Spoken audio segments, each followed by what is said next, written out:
Hello, I am Reverend Dr. Sharon Ellis Davis. I am a seminary professor and a United Church of Christ pastor.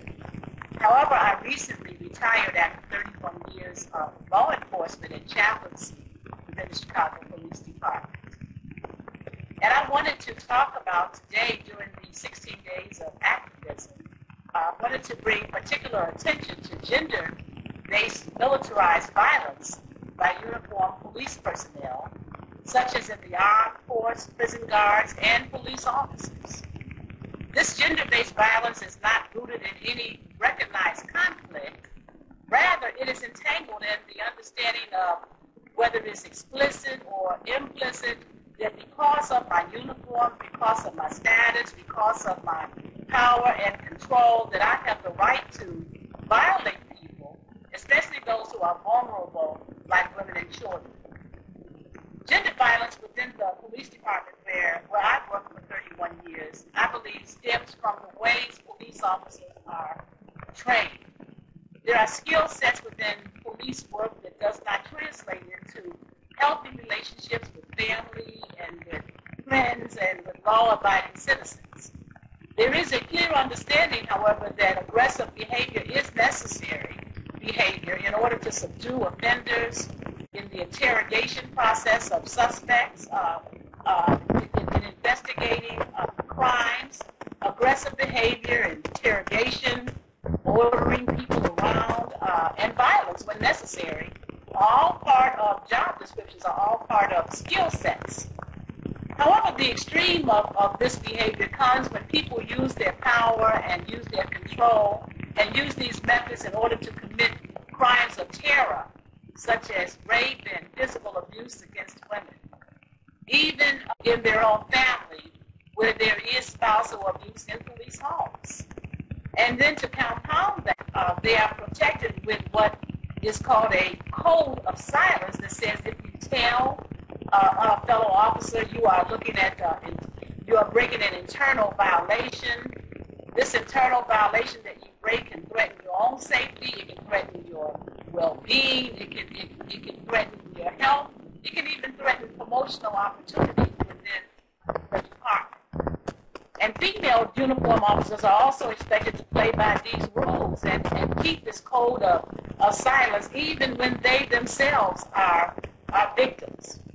As a survivor of sexual and domestic violence, having been married to a police officer that was abusive, the silence within the police department, as well as the church where I went for refuge, I believe was just as violent as the experience of the abuse itself.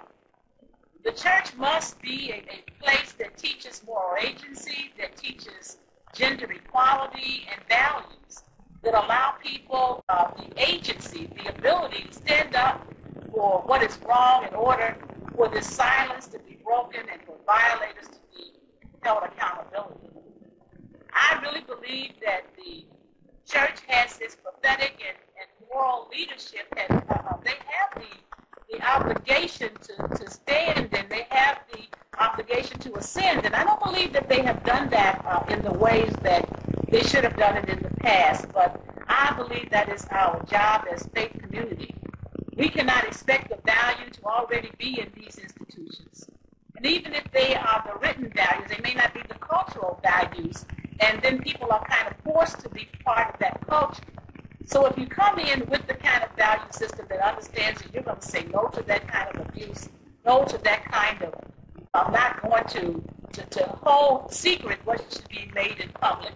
And if you begin to say, yes, I'm going to stand against violence, and then I believe that we'll begin to break that code. And so people in institutions have to take a stand. They can do this if they know that they have partnerships with faith communities, if they have partnerships with their families. So we need to begin to have more conversations, especially in our churches, but even in our communities and in our civic organizations, our sororities, and places where people gather. And we need to begin to have conversations about what does it really mean to be male, and what does it really mean to be female? What is this gender that has been put upon us, and how is it wreaking havoc in our communities and our institutions? We have to begin to redefine what it means to be male, because masculinity has hurt very definition of masculinity has even hurt men and put them in a responsibility to act in certain ways that is contrary to who God made us to be. And so there's a lot that we can do, and I believe that it begins with us continuing to have conversations about it. Yes, we have to do advocacy work. We have to stand up for justice. We have to form alliances.